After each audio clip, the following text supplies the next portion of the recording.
चलिए एक्सरसाइज 8.1 का numerical question last बचा हुआ है, क्वेश्चन नंबर 10। ठीक है, बहुत आसान है।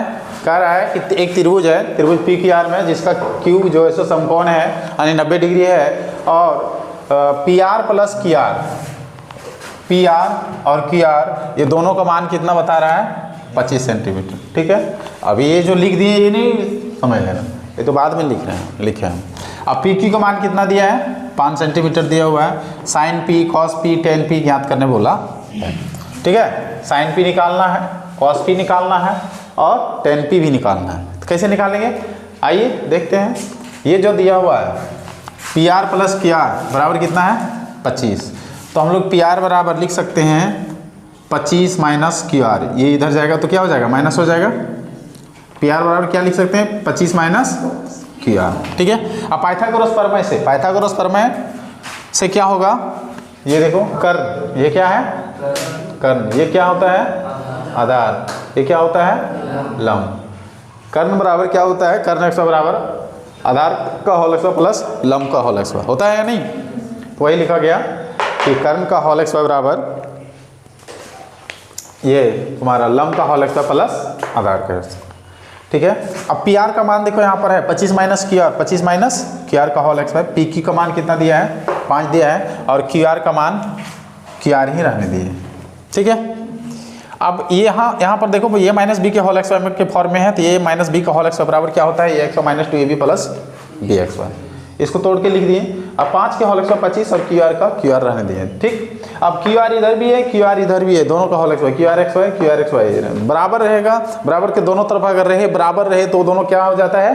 कट जाता है। ठीक है, दोनों कट गया। बचा क्या? 25 का होल एक्स वाई 625, 25 दूनी 50 क्यू आर, और इधर क्या बचा? 25।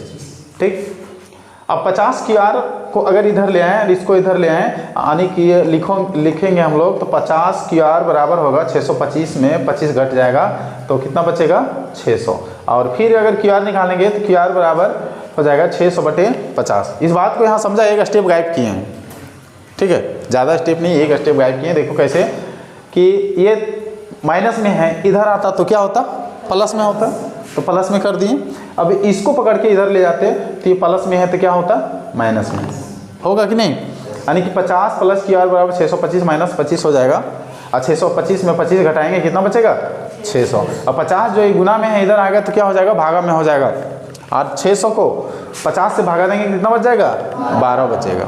ठीक है, अब यानी क्यू आर बराबर कितना आ गया? 12। अब एक देखो यहाँ पर पी आर बराबर 25 माइनस क्यू आर है, और इसमें बैठा देंगे क्यू आर का मान, तो पी आर का मान कितना बच जाएगा? 13 बच जाएगा। यानी कि ये 5 है, 12 है, ये 13 है। लंब निकल गया, आधार निकल गया, कर्ण निकल गया। तीनों जब निकल जाता है तो हम लोग त्रिकोणमिति के जितने भी अनुपात हैं उनको सबको हम लोग निकाल सकते हैं।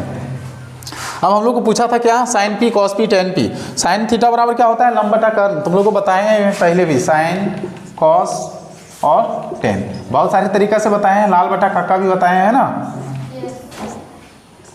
यानी कि साइन थीटा बराबर क्या होता है? लंब बटा कर्ण। लंब का मान कितना है? देखो साइन पी लेकर लेना है तो लंब का मान कौन हो जाएगा? ये इस साइन के लिए, इसके लिए अगर साइन पी लेंगे तो पी का जो है सो लंब ये हो जाएगा, और लंब का मान है 12 और कर्ण का मान है 13। आधार ये कॉस थीटा बराबर क्या होता है? आधार बटा कर्ण होता है ना। देखो आधार बटा कर्ण, तो कॉस पी लें तो ये लंब, ये तो आधार, यानी आधार का मान कितना? 5 और कर्ण का मान कितना? 13। आधार बटा कर्ण 5/13। अब टेन थीटा की बात करें, टेन पी बोला है तो टेन थीटा बराबर क्या होता है? लंब बटा आधार होता है। टेन थीटा बराबर क्या होता है? लंब बटा आधार। टेन पी के लिए बात करें तो ये लंब हो जाएगा, ये आधार होगा, यानी 12/5 हो जाएगा, और ये तीनों आंसर हो जाएगा। ठीक है, कहीं किसी को कोई डाउट है तो पूछो। कुछ नहीं, आगे बढ़े।